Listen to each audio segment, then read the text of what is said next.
Okay. Let me check first. Can you hear me at the back?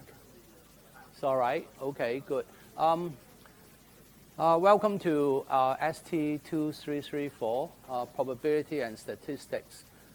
It should be regarded as the first module in Probability and Statistics. So you will learn some of the basic stuff here.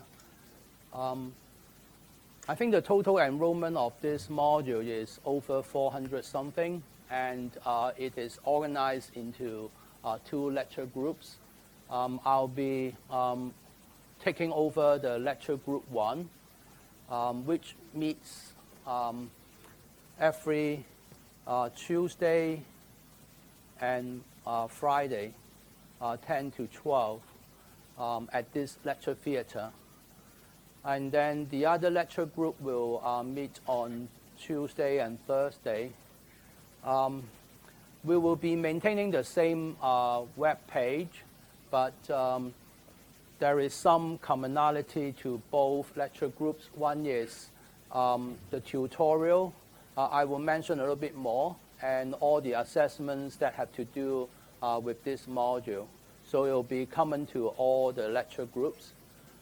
The only difference is that I'll be lecturing on my pace. Professor Chan will be using, his lecture notes are prepared in PowerPoint, and then mine is in LaTeX. And we cover slightly different things, but mostly we have already coordinated, so we almost cover the same materials.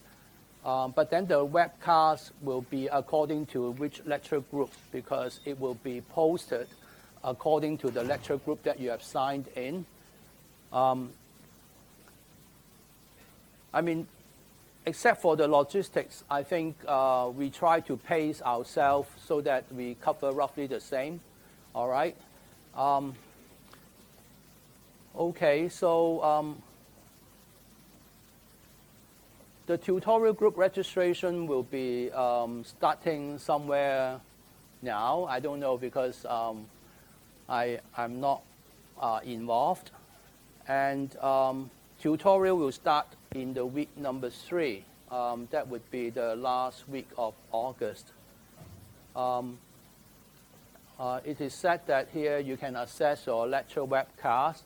I believe when a lecture webcast is ready, which is usually 2 or 3 days behind my lecture, you will receive an email notification, I suppose, that a webcast is ready. I have already uploaded my lectures notes for the student version, the first 5 chapters. This module will have 7 chapters. So I guess the first 5 chapters, I think we end at hypothesis testing. I will say a little bit more as we go on. The most of assessments is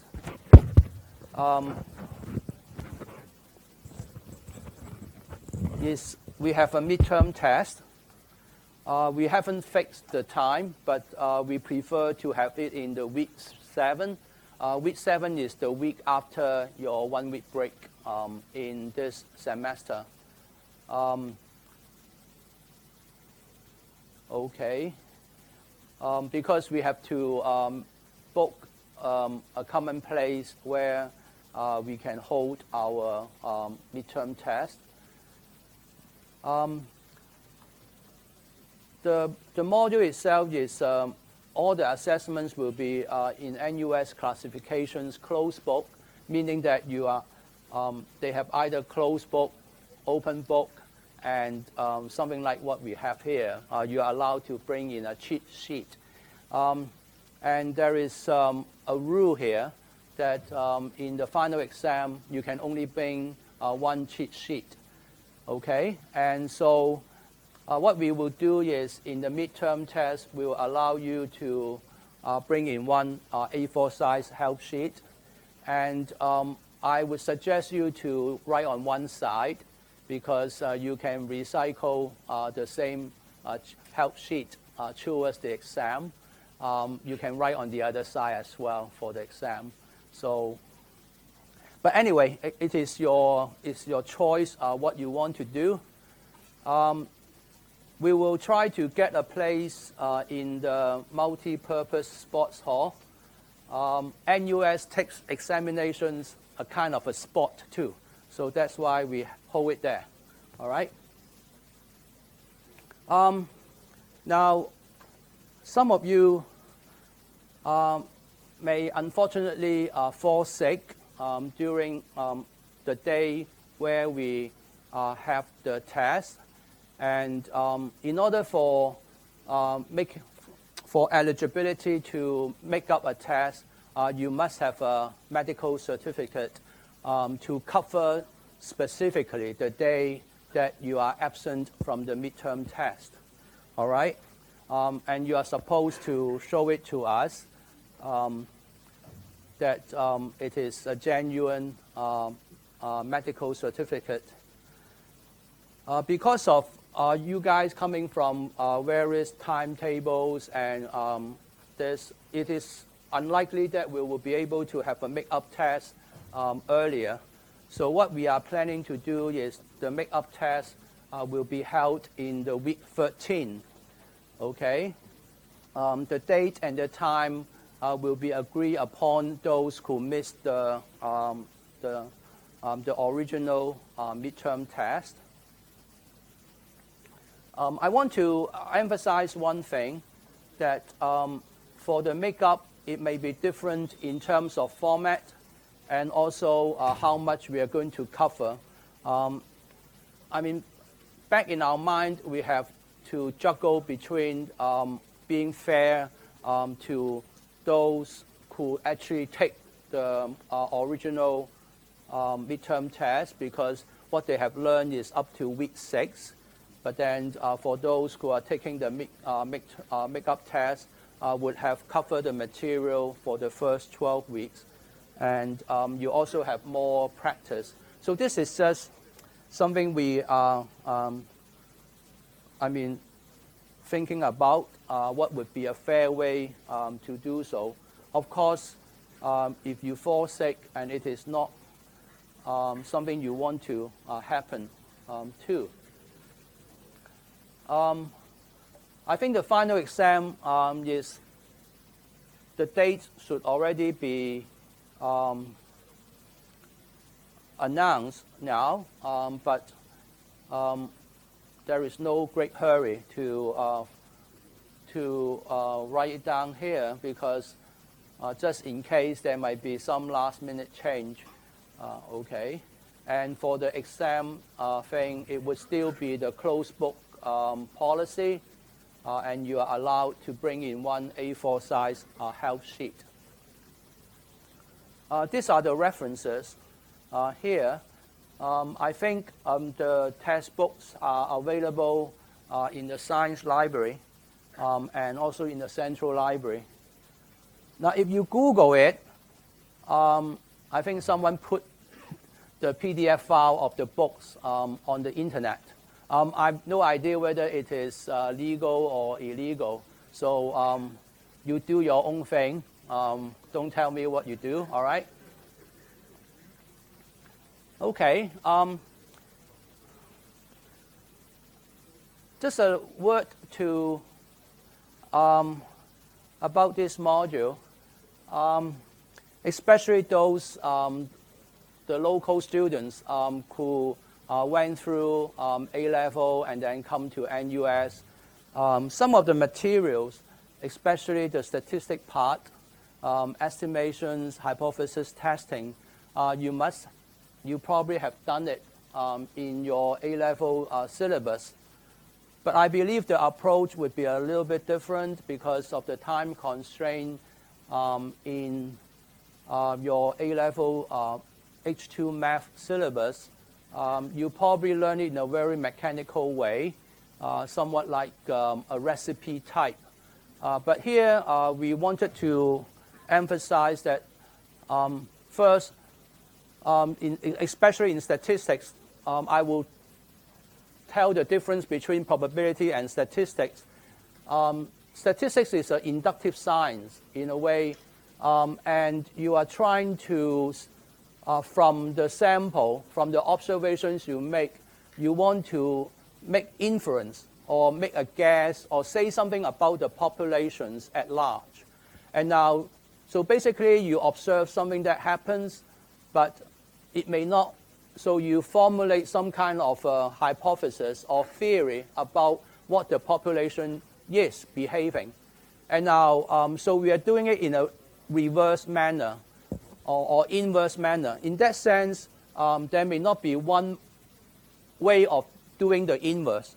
Just like coming to LT32, actually I realized that I make a long way to come here. It could have been shorter. But again, when we are talking about shorter or not shorter, it also depends, because if I go along the road, I have to climb up, I have to conquer a certain height. But if I go around LT20 and so on, I basically walk on the level land. So the road, the distance is a bit longer, but then it really depends on what your objective is and what are your criteria. So the point of bringing this up is that when you are doing the inverse thinking, it depends on, what kind of criteria you have. So we will talk a little bit much more about it in hypothesis testing and estimation. There may be more than one way to estimate certain things, and how are we comparing different methods of estimating certain stuff. But we will go back to that in later.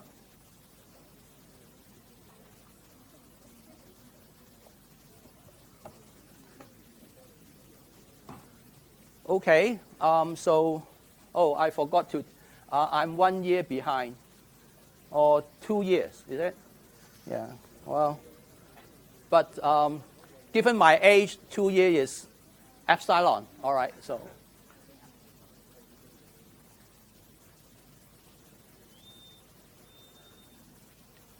Okay, so I wanted to talk about probability, and we'll talk about probability in general, and then the second chapter will be, we'll talk about how to do counting. For one particular reason, some of the situations, the probability space that we are looking at is what we call equally likely. When the outcomes are equally likely, and we wanted to find out the probability of a certain event, we basically have to count how many outcomes are there in the event that you're looking at over the total number of outcomes that is possible. So you have to count two things. One is the numerator, the number of outcomes in the event that you are interested, and then the number of outcomes that are possible from a particular, so to speak, an experiment. So counting is unavoidable in this case. In fact, in mathematics, this is a big field in itself. It's called combinatorics. And many of you are probably from computer science students, and combinatorics is also a very powerful thing to do, especially in a lot of algorithm that is combinatorial in nature. We will be touching only certain part, but combinatorial problem can be very tricky, because once you change the conditions slightly, the problem of attack might be different. Why we are interested in probability? In many areas, we are interested in because of uncertainty that we just show here.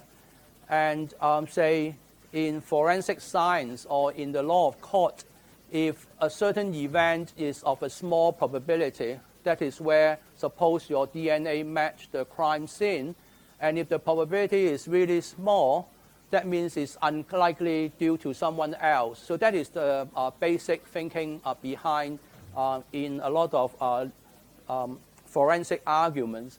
The probability is assuming that if you are innocent, what is the probability that your DNA or your hair or some other trace that you that belongs to you and then it matched the crime scene. Would that be someone else? I mean, so we wanted to calculate this kind of probability. And in hypothesis testing, we are interested in the null hypothesis and then how likely your null hypothesis can explain the observations that you have collected. If the probability of explaining the observation is very low, that means the hypothesis, the null hypothesis, is unlikely to be true. So that is basically the idea behind of computing probability.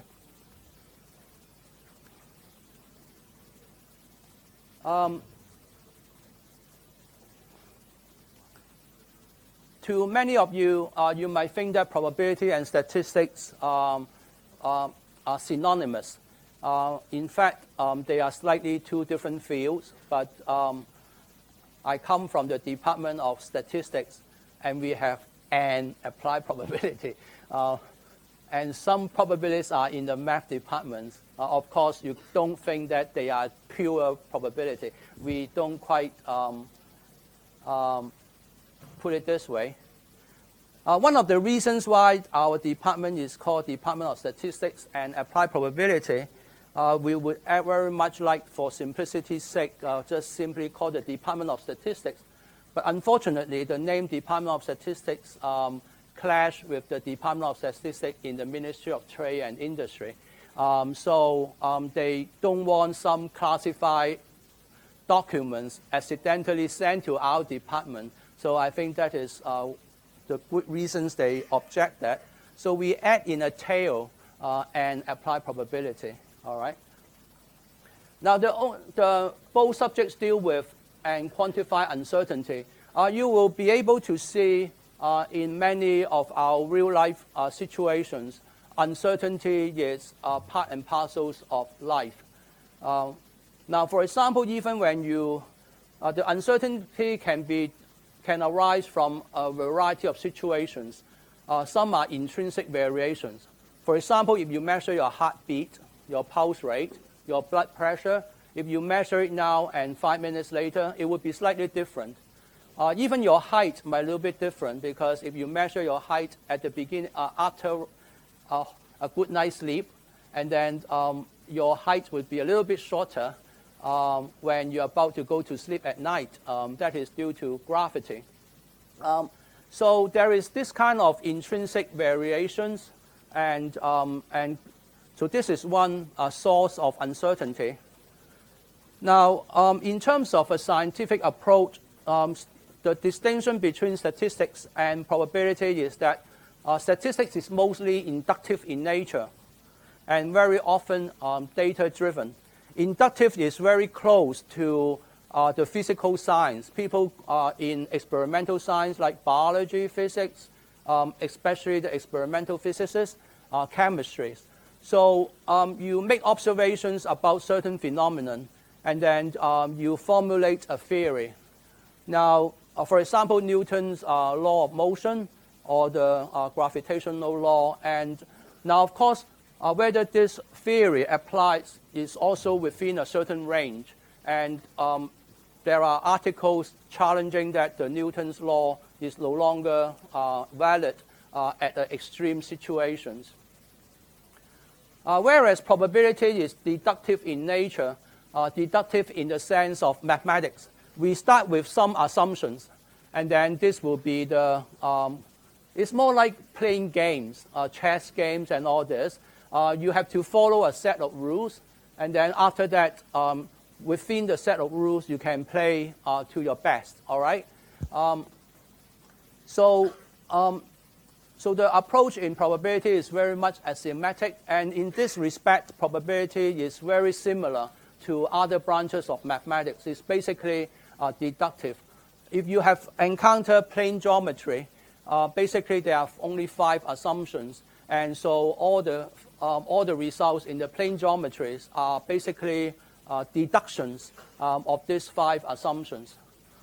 In probability, later on, we'll introduce 3 assumptions, And then from that on, we will be deriving the properties of probability.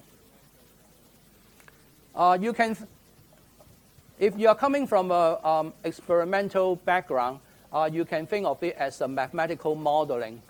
Now, so here, this is where you have to watch out. Very often, the probability calculations can be very precise. But the problem with probability, I'm a probabilist by training.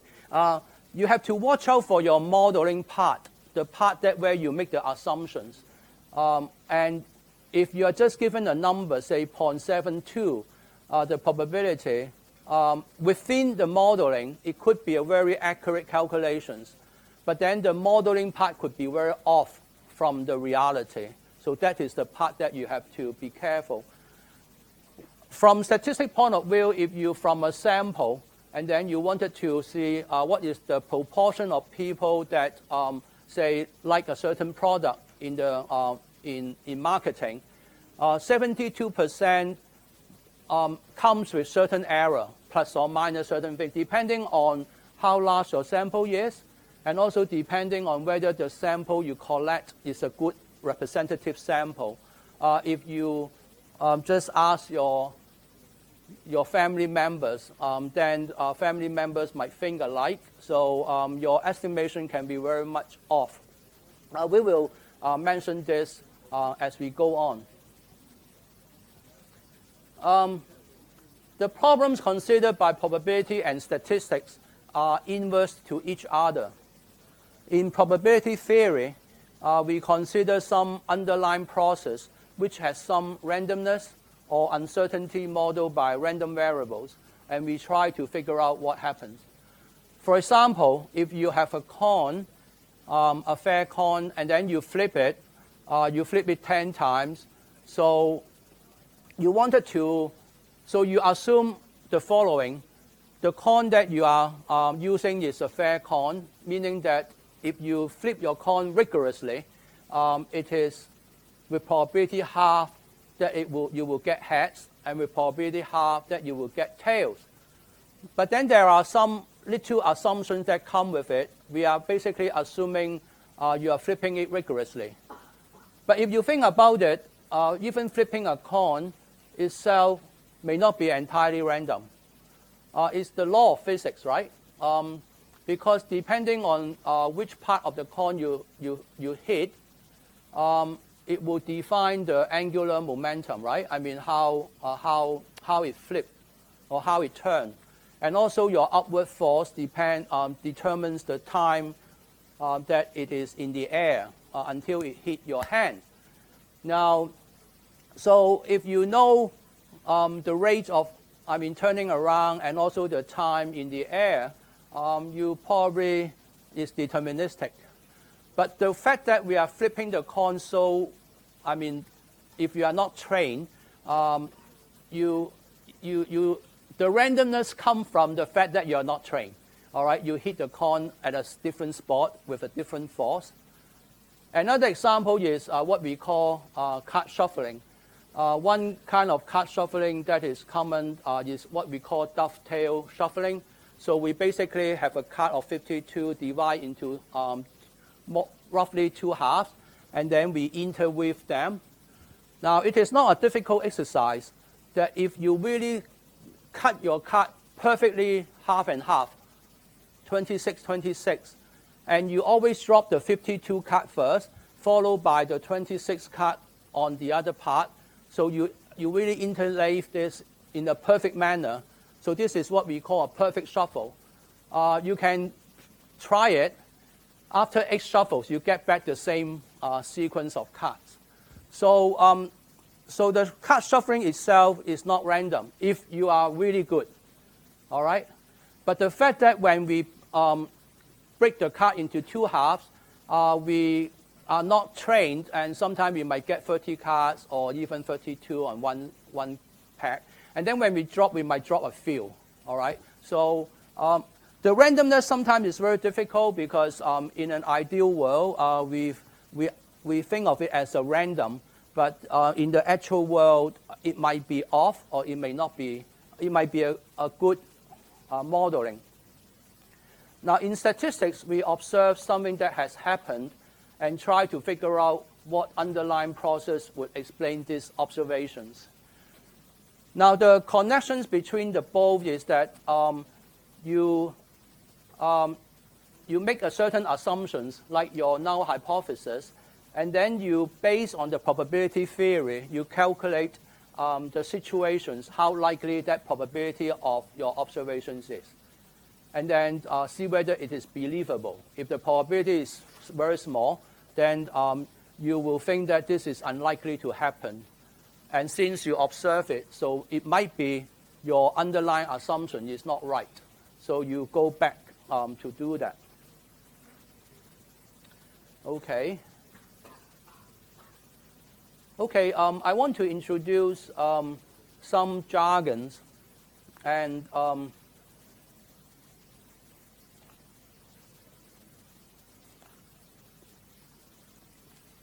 now the term sample space, usually the background is that you have an experiment in mind. The experiment might be a composite experiment, so you flip a coin indefinitely until you get a tail. Once you get a tail, maybe you do something else. For example, you shuffle a card and then pull out one card, and what is the number? And then you do other things. So it might be a composite kind of experiment, consists of different steps. Okay, and so the sample space is a collection of all possible outcomes coming from this experiment. So that is the definition. Okay, the basic object of probability is an experiment. And the experiment is not a cause and effect. In some of the, say, physical experience that we have, if I push you, you will fall down. So this is a cause and an effect. But, I mean, in the random world, maybe I push you, you laugh. I mean, so I don't know, right? So just like I flip a coin, and then I might have a head or my tail. It doesn't mean that I flip a coin is always head. Then it is a cause and an effect situations.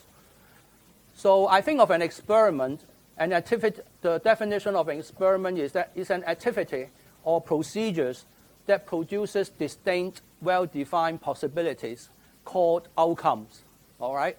We will not call it observations for now because we try to reserve the word observations for when we are doing sampling and then we observe the values, whether it's numerical or categorical.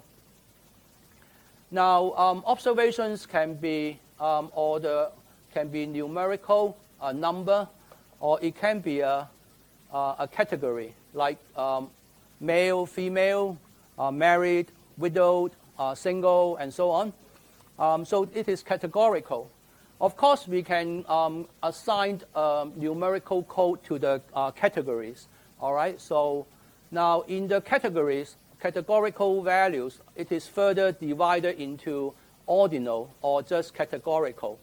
Male and female, you may assign 0 or 1, but simply for coding purposes.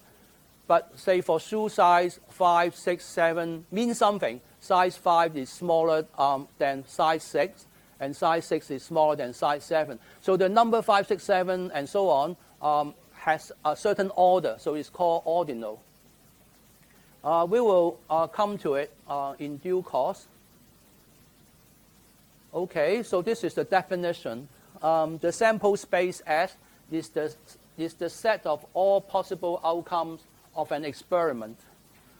So if I flip a coin once, so all the possible outcomes is either head or tail. The sample space just consists of two elements, head or tails.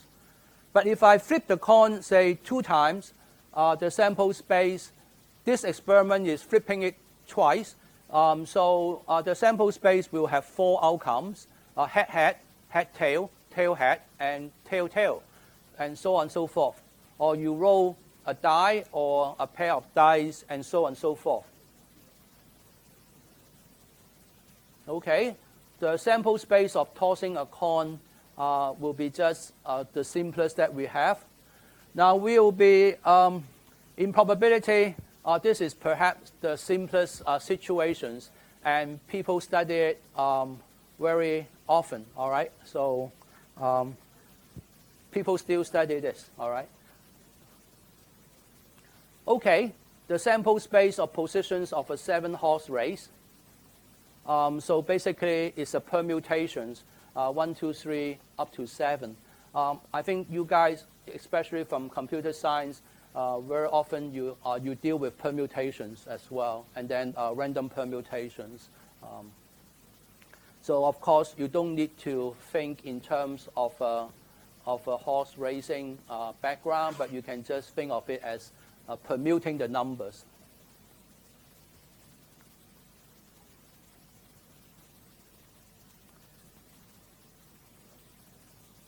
Okay, rolling 2 dice.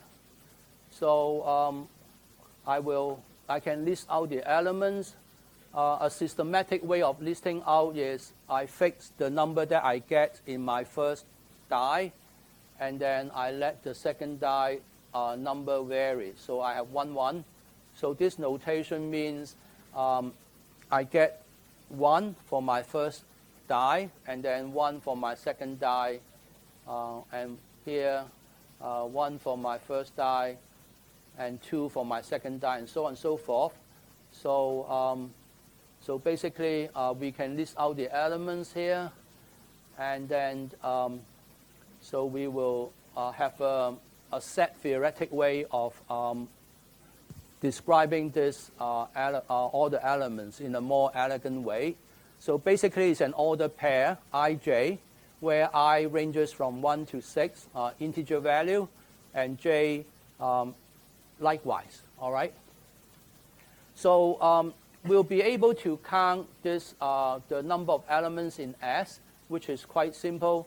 So one way to count is I have altogether 6 rows in this listing, and then each row has 6 elements, so it's 6 times 6, so I have 36 elements here, all right?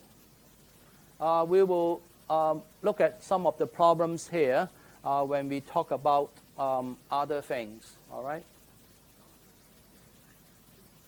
One other thing is, for example, I tell you the sum, and then I want you to make a guess what is the probability of getting a certain number for my first die.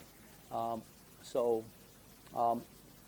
mean, this kind of problem comes quite naturally because we are not interested in a general situations, but we are interested in a specific constraint. The constraint is the sum is given to be, say, 7, all right? And then I'm interested in what do I get for my first number. Okay, a lifetime of a transistor or some electrical appliances or maybe even human lifetime. So it is anywhere between 0 to infinity. Now, of course, you might want to discuss about at 0. I mean, but that is a little bit of fine detail as of now. It is possible to have different sample spaces from the same experiment, as the following example demonstrates. Doing the experiment is one thing. For example, I roll. I flip I flip the coin 10 times, let's say. And so if you are interested in all the possible outcomes of the 10 flips, then your sample space will have 2 to the power 10 elements because, I mean, the first flip has 2 choices and the second flip had 2. So it's 2 times 2. You multiply 2 by itself 10 times. But if this is not your interest, but your interest is how many heads you get, then your sample space would be 0, 1, 2, up to 10. So you only have 11 outcomes in your sample space, all right? So it is the same experiment that you are looking at, but then the sample space, the outcomes corresponds to what is the actual question that you are interested. Okay, example 6. Consider the experiment of rolling a die. If we are interested in the number that shows on the top face, then the sample space would be 1 up to 6. So you have 6 elements in it. And if we are interested only in whether the number is even or odd, then it is, so it would be just only 2 outcomes, even or odd. In a lot of board games, usually we are interested whether we get a 6. In a lot of board games, especially when you start, you need to get a 6 in order to start. So if I have example part C, that would be a 6 and a non-6. So I also have 2 outcomes. I'm only interested whether I get a 6 or I have a non-6. All right? Okay, this is what I mentioned earlier. This is a composite experiment. It consists of 2 steps. The first step is flip a coin, and then the second step is to roll a die. Okay, but I have a rule in it.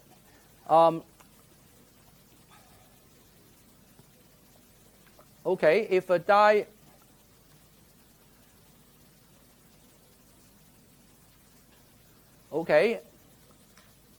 so I may not roll the die. If I flip the coin, I get head, and then another head. So I will stop. All right. Or if I get a tail,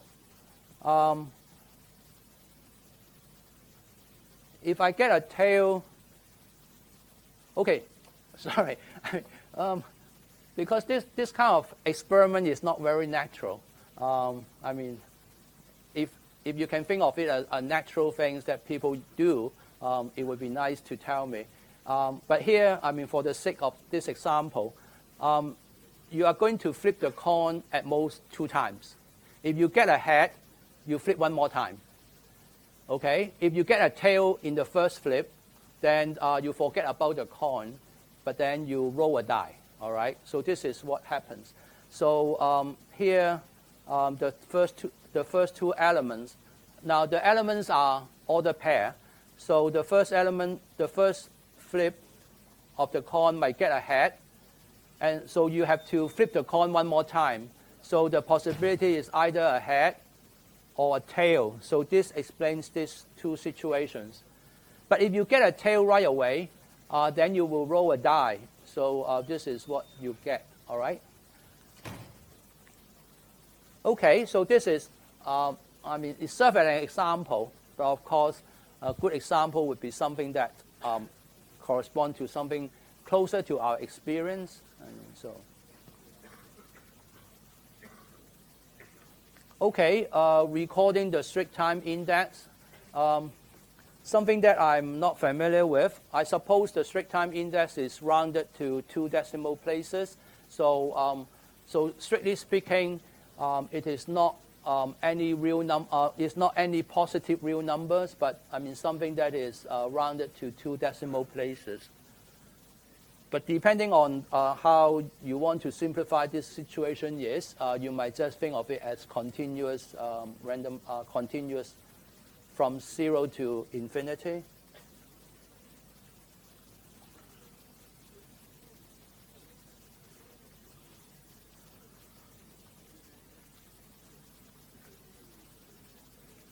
Okay, another kind of very common problems people study in probability as more like models of something. We are thinking of drawing balls from an urn, all right, or from a box. So for this particular case, I have 2 balls, and I draw 1 at a time. The box contains 3 balls, a blue, a white, and a red ball. Okay, and if we are interested in the colors of the first 2 balls, okay, this is not spelled out very clearly. This is what we call sampling without replacement, meaning that the ball you draw, for the next draw, you don't put back the first ball that you draw. You get it? for example, I get a black ball, I would put it aside. And then there are only 2 balls left in the box now. And then I draw another ball. All right? There are a few assumptions here. All right? We haven't done the calculations yet. But when we are doing the calculations, we have to make sure whether we are putting the ball back. So it is called with replacement, sampling with replacement. And then whether the balls are all the same size. For example, the blue ball is actually a bowling ball. And then your white ball is actually a marble, a small marble. And then your red ball is a soccer ball. Then because of different sizes, I mean, it might be easier for you to pick a certain ball. So this is depending on the modeling behind, all right? So very often we are assuming the balls are more or less the same size. And so they are equally likely to be picked, all right? But if the size matters, then this is what we call size bias. I mean, you put a ping pong ball, a marble, and a bowling ball. Then, of course, you are more likely to pick up the bowling ball, all right? So the size really matters. But this is quite often because if you are observing certain phenomenon, if a certain phenomenon has a longer duration, as an observer, you might be actually seeing a phenomenon which lasts longer than a phenomenon that lasts only for a split second. So you might have the idea that a certain probability may be favoring a certain situation. So that is something to do with the size bias. So as I mentioned, when we are doing the probability, we are actually coming with assumptions. And you have to ask yourself whether assumptions are realistic. But sometimes we have to make a compromise. If the assumptions are very realistic but very complicated for us to do the work, then we might have to simplify the situations. Now, one of the common assumptions that when I do research with people from physical science, because they are more interested in they almost finish their experiments, and then they have made observations, and then from their observations they have some conclusions, and they even experimentally verify some of their conclusions are valid. They are very eager to send out their discovery for publications. But nowadays, very often, they need some statistical analysis or probability calculations. Very often, because that is not their main focus, so they usually assume independence in their calculations because that is the simplest. Sometimes the assumption can be off, and your calculations can be off a whole lot. But sometimes the assumption may not be, independence may not be true, but fortunately, your answer and the real answer might differ slightly. All right, so it really depends, and you have to do that. Okay, maybe before I do that, I go back to the distinction between probability and statistics, and then illustrate something that you guys are very you have the strength to do something. Now, in a lot of probability theory, because we assume the entire underlying process, so this is amenable to simulations. So you basically can tell your computer the exact rules of what you're going to do. Now, for example, you can tell your computer how to play the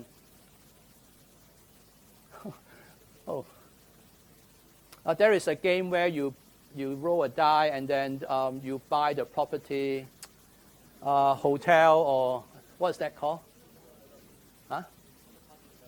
Oh, Monopoly, yes. Now, if you Google it, some people attempt to do mathematical analysis, and it is very difficult. And so people started to make assumptions, like, for example, you are not in jail or some other stuff, because they wanted to attack it from a Markov process. But this assumption is not quite right. But if you are willing to write a program, it is very easy. I mean, for you guys, not for me. All right, so you just spell out the entire rule of this, and then you can even simulate, say, two people are playing, and then certain rule whether the guy would decide to buy a property or not.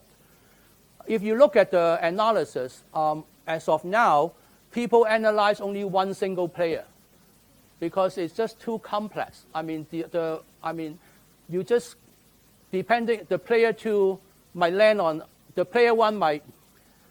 Okay, the analysis still helps if you really Google it, and because that explains why it is cheaper to buy the property along the first part of the road that you are going along the monopoly. So here, I think if you really spell out the underlying process, then you can start to do simulations. I mean, there are people studying atmospheric modeling, and they spell out the rules as well as the probability part, the uncertainty part, and then they start to have simulations of the weather. All right. Okay. So that is the part that nowadays with the speed of your computer, you can do a lot of simulations to study it. Okay, maybe I have a break here. So I have a 5 minutes break, a toilet break. Okay, so we come back at 10:52, and I'll aim at finishing it at 11:30.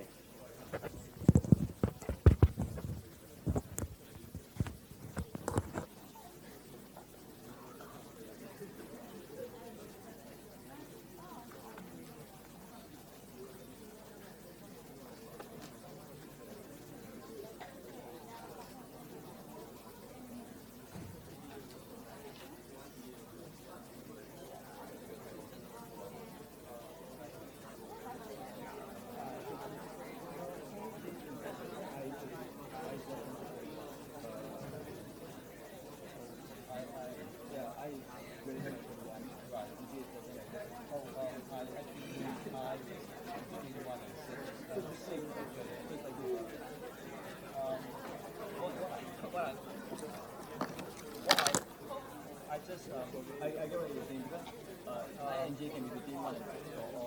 Yeah. So another way to yeah. First. Okay. So as long as I write it like that. You want to write this way? Yeah. But this is an order pair. Because of the question. Yeah. So here it is just the way to read it is this or this. Just amazing thing. Okay.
Okay.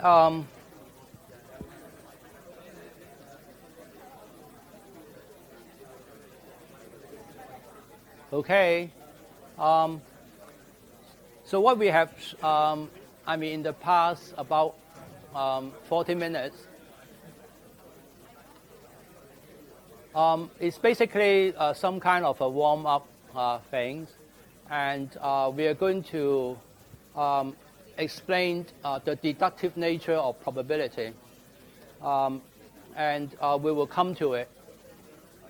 Now, drawing the parallel from other kind of mathematics, like for example in plane geometry, people do not define what is a point, what is a line, and all this. So this is what we call the undefined notions, all right? And then after that, they impose some kind of assumptions, and that is what we call the axioms, all right? And so we are going to do that. So the first thing is we more or less explain in a very qualitative manner what is meant by a sample space, okay, and then what is mentioned by an outcome. So every outcome in a sample space is called an element of the sample space, or simply a sample point. Now, in fact, I will stick with using the term outcome as much as possible rather than a sample point, because the word sample is overused. For our part in statistics, a sample is a collection of observations that you take from a population.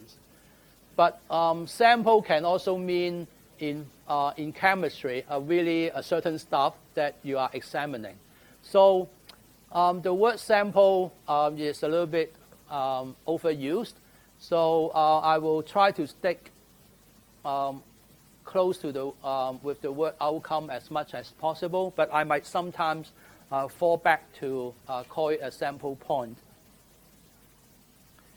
All right. So basically, we have an experiment, and then the collection of all the outcomes is a sample space. So, so these are the examples that we have run through. So in example 4, some possible outcomes are 1, 1, or 1, 2, or 6, 5, or 6, 6. So these are this. And then there's, in this weird experiment in example 7, where we flip a coin, depending on whether we get head or tail, we decide what to do next. And that is, if you have a head, you are allowed to flip it one more time, and then that's it. And if you get a tail right away, you will have to roll a die and roll it once. All right. So these are the sample points, or these are the outcomes. All right. So we're basically defining the word outcome. Now here you have to watch out quite carefully. As of now, for undergraduate modules in probability, you can think of it this way, but aware that this definition is not quite correct. Okay, when you do graduate school probability, we will have a very clear definition of an event. Okay, here for the time being, any subset of the sample space is an event. All right.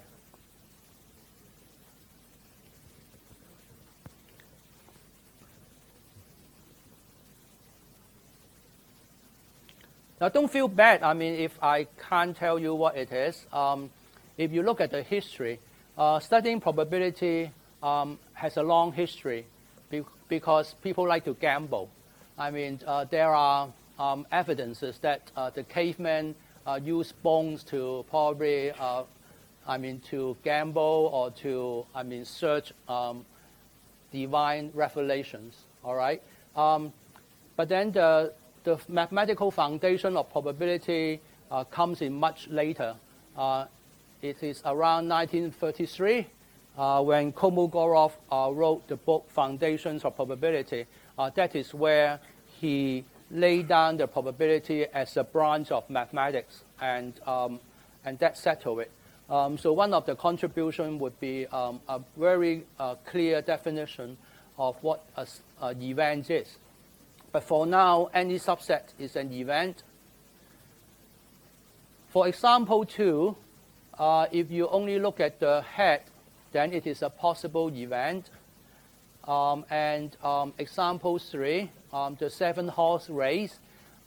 Here, horse 2 comes out first, is a possible event. In fact, the event E has 6 factorial elements. So it would have 720 elements because you can lay out, you can enumerate the position of the other 6 horses. All right? So it could be 2, 1, 3, 4, 5, 6, 7. That is one possible outcome of the race, and so on and so forth. Strictly speaking, I should spell out this number because I haven't told you what 6 factorial means. So 6 factorial means you are multiplying 1, 2, all the way to 6. So 1 times 2 times 3 times 4 times 5 times 6. It should be 720.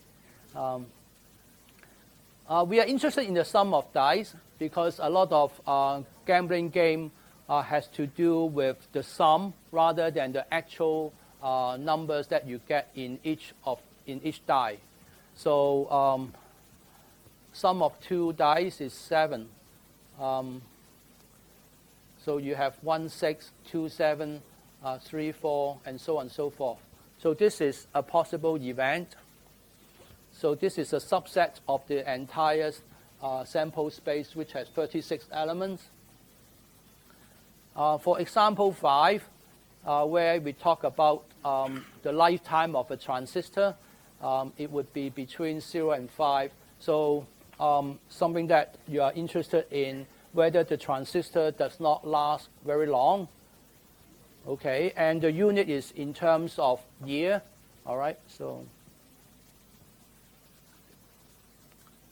Okay, an event is said to be a simple event if it consists of one outcome. All right, so if you have one single outcome, meaning that the event has only one element in it, then it is a simple event. And if it has more than one outcome, then it is a compound event. Now, one of the things that in probability is to deal with computing the probability of event of our interest. Okay. So, so we have mentioned about this. Sum of 2 dice is 7. So this is a composite event.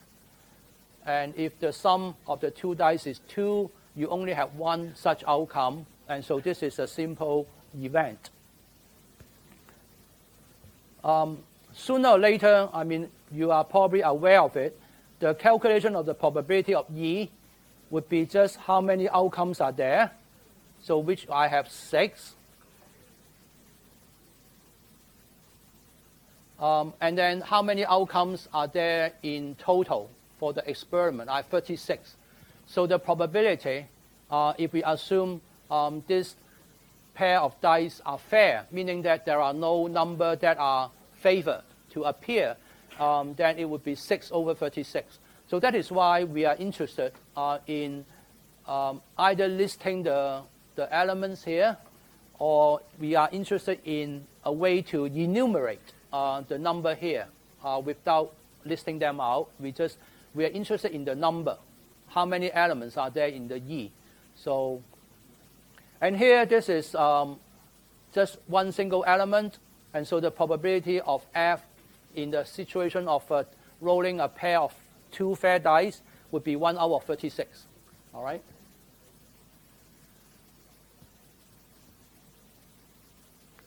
Now again, okay, the first definition is correct. The sample space is itself an event, and is usually called a sure event. All right. here we wanted to define what is a null event. It really depends on how strict your definition is. Here in this definition, if it is an empty set, meaning that you are considering an event, an empty set is a subset of the sample space. So empty set is qualified as an event. This is first. Then the probability of the empty set later on will be shown to be 0. All right? This will be part of the conclusion of the axiom. The axiom does not say that the probability of an empty set has to be 0. All right? It's part of the deductions from the axiom.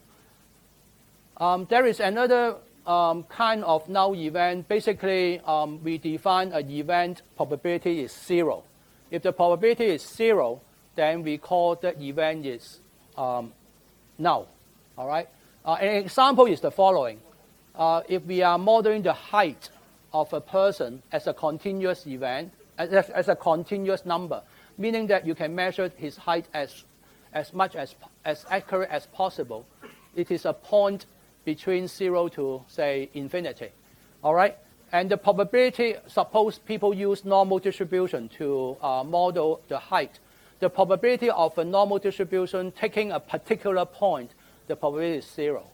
All right? So, and this, for many people, we think of it as a null event, but this is not an empty set. All right?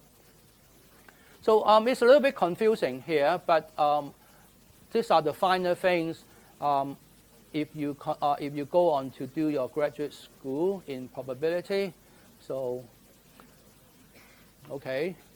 Algebra of events. So we are interested in combining events. We have some events that are given to us, and we can generate newer events from the algebra of events. All right. We basically have only 3 operations to do. One is taking the union, the other is taking the intersection, and then the third, you can think of it as intersection as well, is taking the complement of a set. All right. So basically, we have 3 operations, or 2, depending on how, how neat you want it to be. All right. So for instance, in example 2, if the event E is a head and the event F is a tail, then we are defining the union of the 2 events. So I have a new event, and I'm interested in the probability, I'm interested in the union of the 2 events. So I have 2 separate events. I'm now interested in something new, and the new thing is the union of this event. This will be one of the axioms in probability. If I know the probability of the individual event, but I'm interested in the probability of the union of 2 events, how do I calculate this? All right. So there is some assumptions on it. Okay, and the second set operations that we can work with is the intersections. So the intersection consists of all outcomes that are both in E and F. Another way to say it more precisely is all the outcomes common to both E and F. For instance, sum of the dice is 7. So we have seen this example before. And I'm curious about the second die is 4. So this is the situations here. Okay. And for the time being, we don't look at G anymore. And the event E intersect F. So I'm going to, occasionally, I will write it as EF, meaning that E intersect F. And that would be only one common element between these two events. All right. So 3 and 4 are the order pair 3, 4 is the only one common to the event E and F. One of the reasons why people write EF without the intersection is, I think in the slide coming up, one way you think of the intersection as product. All right. So like multiplying the 2 things in a way, all right? Okay, and if you take E and G, there is no common element, so it would be an empty set, all right? Okay, here we introduce terminology here. If you are coming from a more, like from set considerations, mathematics, we just think of it as the two sets are mutually disjoint, but a little bit more colorful in probability is we think of it as mutually exclusive. What it means is if you know E has happened, G has no chance to happen. Okay, so that is why people think of it as mutually exclusive. All right?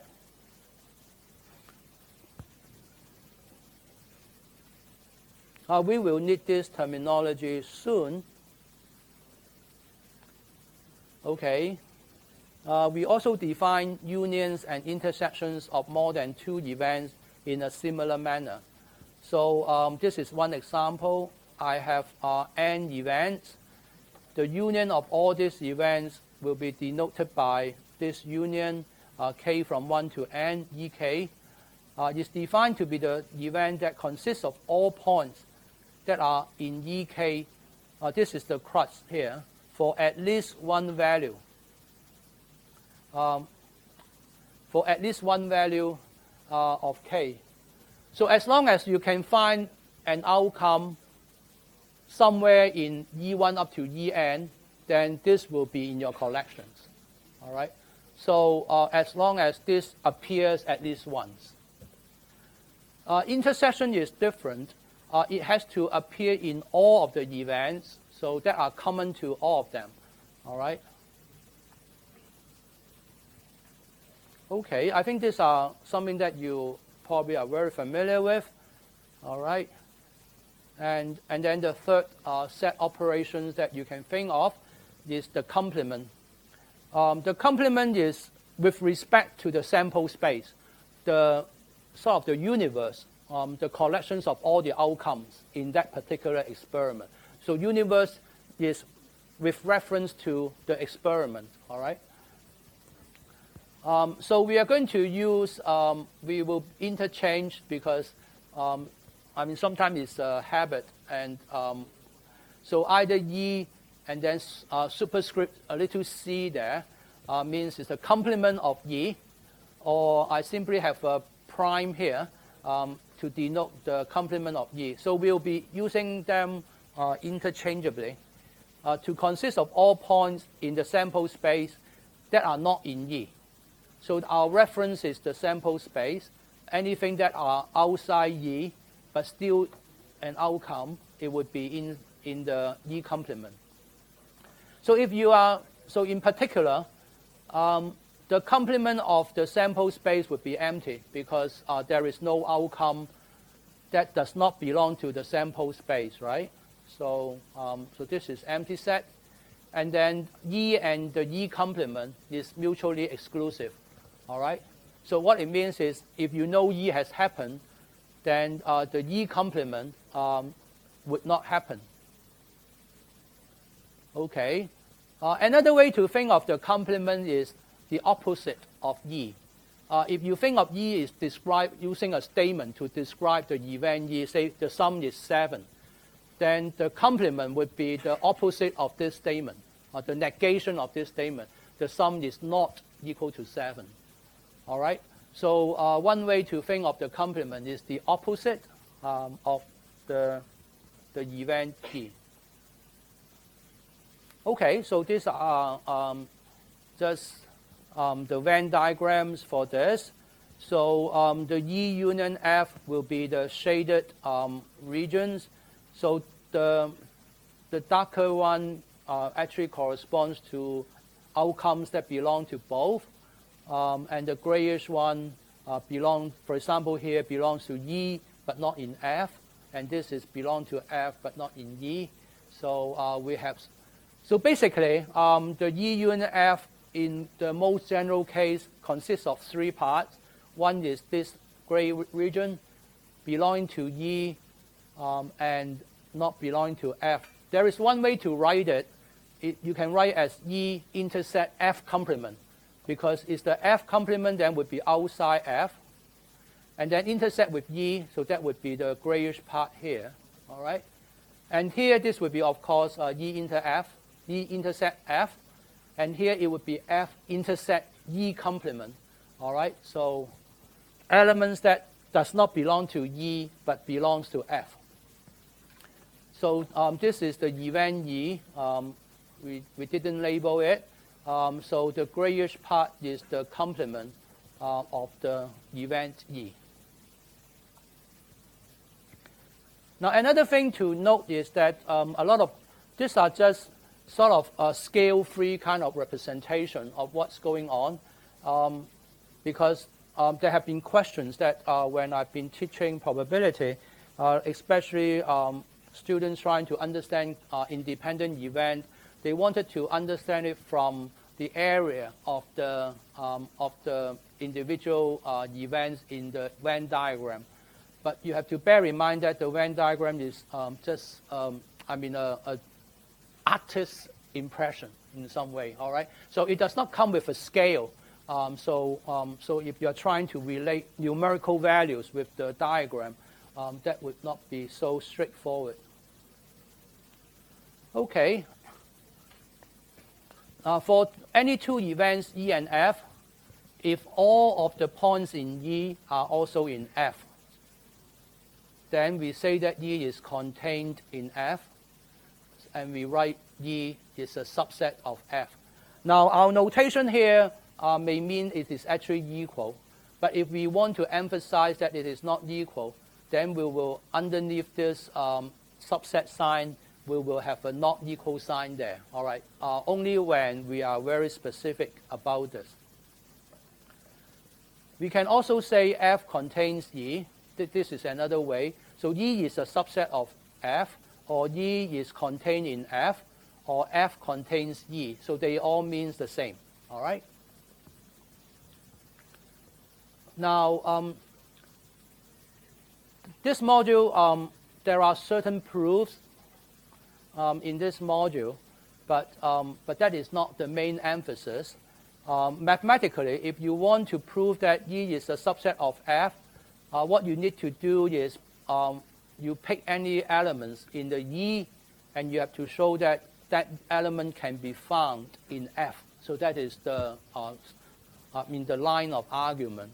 Now, how to execute this line of argument depends on the exact way how E is described and how F is described. Okay, a neat way to prove two events or two sets are equal is to prove two statements. Is to prove that E is a subset of F, and that F is also a subset of E. So you have to break it down into two proofs, two lines of proof. One line is that you have to show that E is a subset of F, and then the other is F is a subset of E. Okay. So this is the illustrations of E is a subset of F.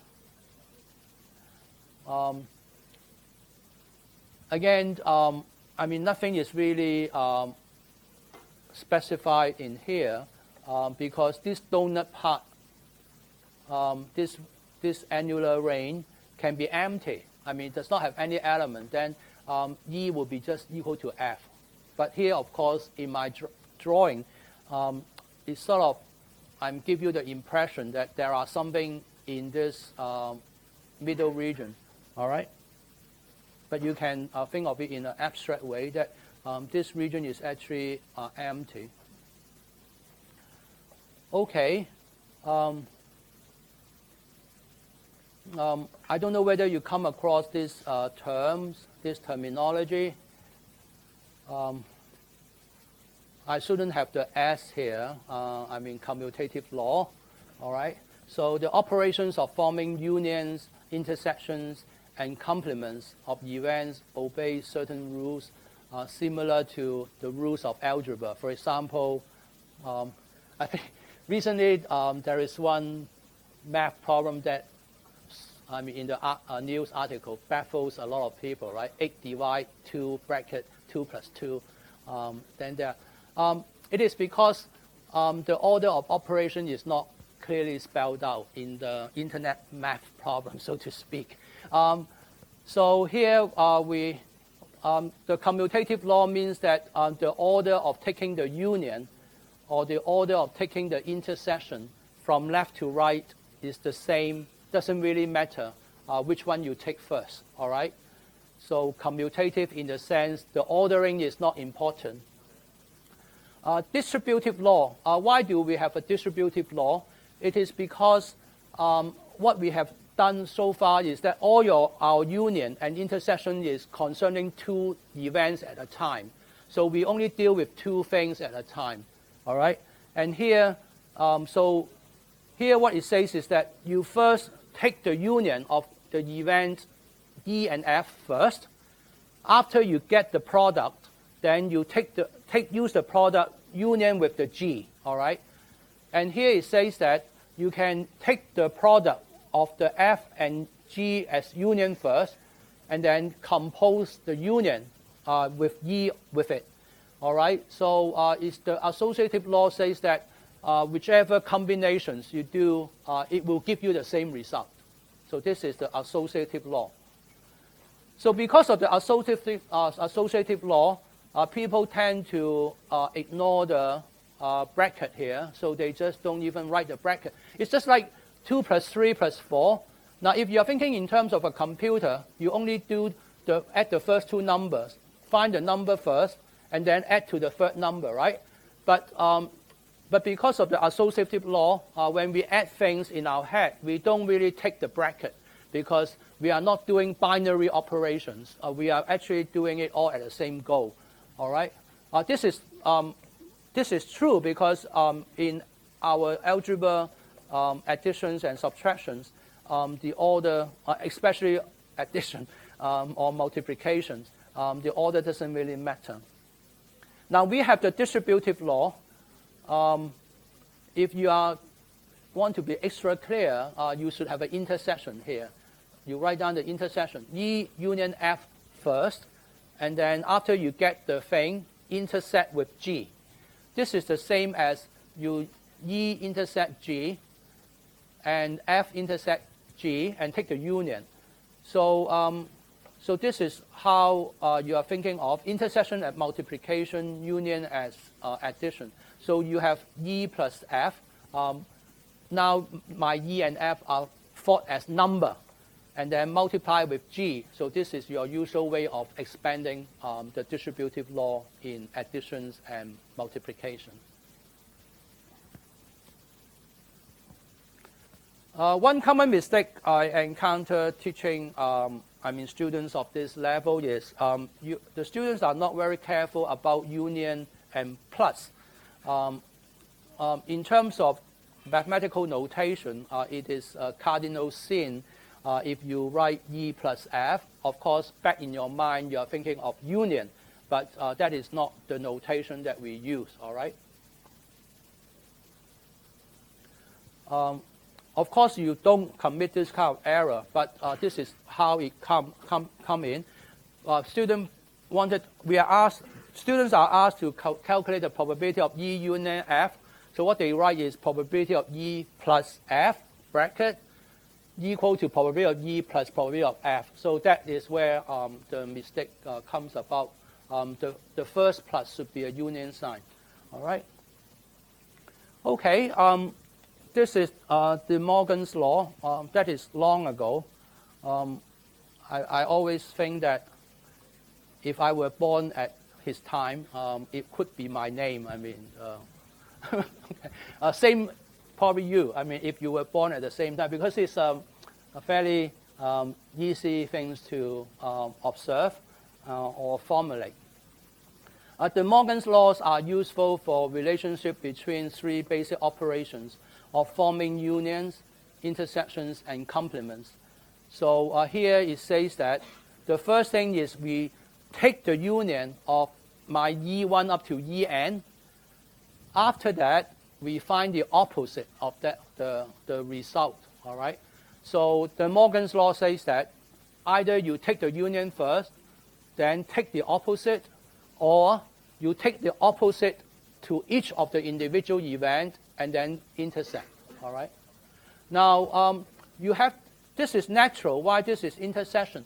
Intersection, the set becomes smaller, and if this is after taking the union, the set will become bigger. But when this is bigger and then you take the opposite, I mean it would be smaller, right? So so it has to correspond to intersections. Now, similarly, after you take the intersections, it is smaller, and then you take the opposite. So the opposite would be bigger, right? So so you have to take the union on the right-hand side. Okay, this is just spelling it out in this fashion, all right? And so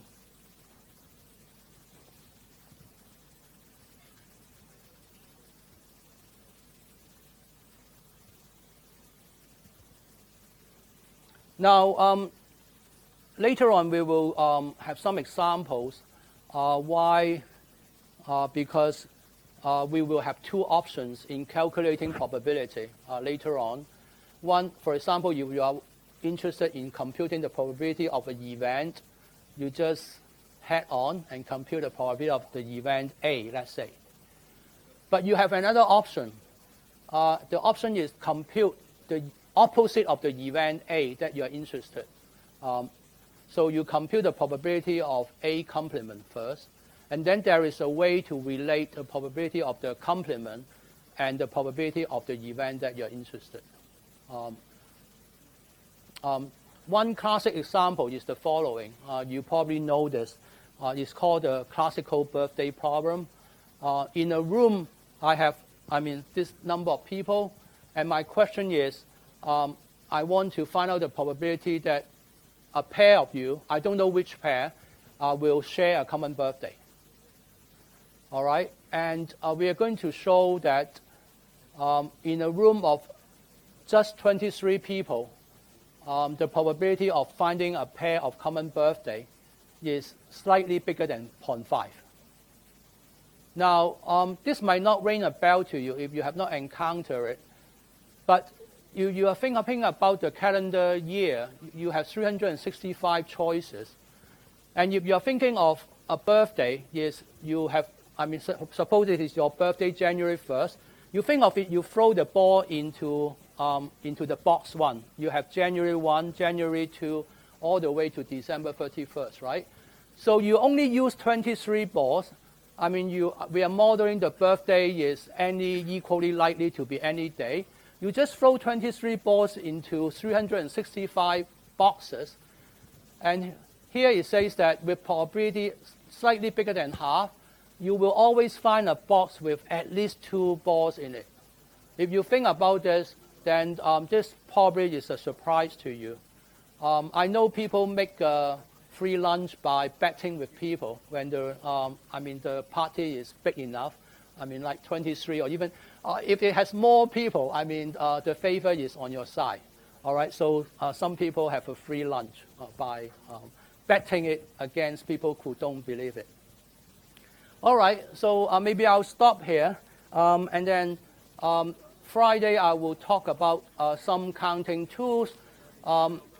Knowing that some of you are coming from computer science, these are something that you either encounter it already, or it is very basic in your study. All right, so let's stop here.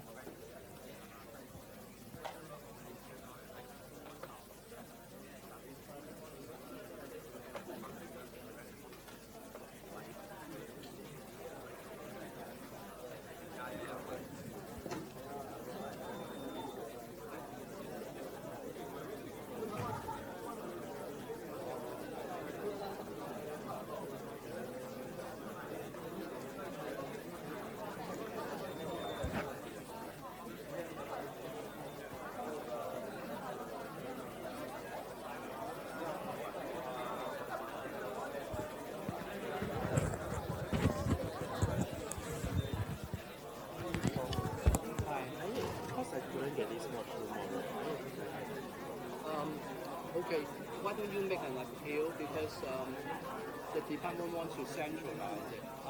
Okay, perfect. I'm perfectly fine. Yeah, I mean, I sent an email to the science moderator. Oh, maybe you send it to Melissa Tong, as our department.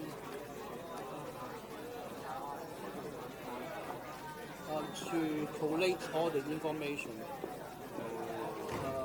You can have this piece of paper. So I think she collates all the appeal, and because we want to have a global picture first, right? Singapore is Melissa Tong. THONG in our department, mathematics or statistics. I logged out. I mean, you can. Often I don't have. You can go to Stat NUS.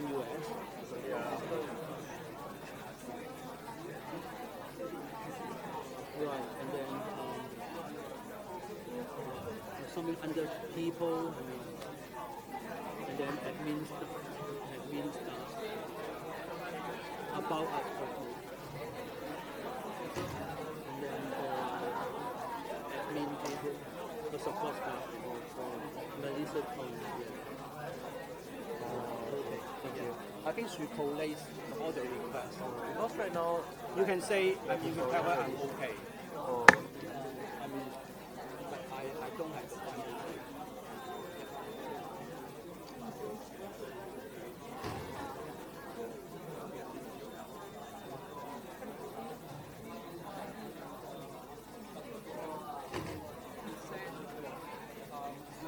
Your appeal, I don't know who is handling this. Our department overall also collate all the information. So you go to our department website about us, then go to the people, then under support staff, you'll be able to find.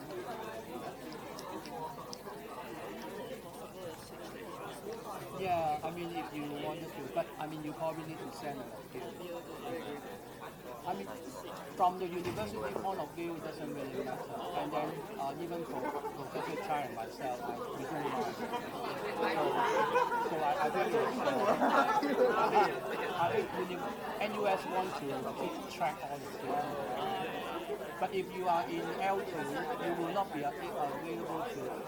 be able to access the webcast of mine. But if you switch to my lecture module, so you will only see my webcast, but not his. So that is the only difference. And the tutorials are all the same. Yeah, I think you can make the reason. Hi, Professor. How do you, Dr. Troy? Yeah. So are there like no assignments between classes? What do you mean? Oh, we just call it tutorial. Okay. So tutorial is basically okay. The first tutorial consists of 10 questions. Okay. And so it will be uploaded maybe week 2 and week 3. Okay. And then you will register for one of the time slots for the tutorial. Okay. And in the tutorial, I mean the tutor will go through. Okay. You're from US, right? Yeah, I'm from the It's US. like a recitation class. Oh, okay. And that's more like the homework class. Yeah, But not yeah. in lecture. Okay. Right. And then also, In small group. I mean. yeah. Will we ever need like a calculator or anything for this class? Or will it all be- Okay. Later on, we'll try to, because I haven't discussed with the other lecturer, so you can use R. Later, maybe next Friday, Friday I will show. Okay. It's a free statistics software and it's open source. So you can Google it.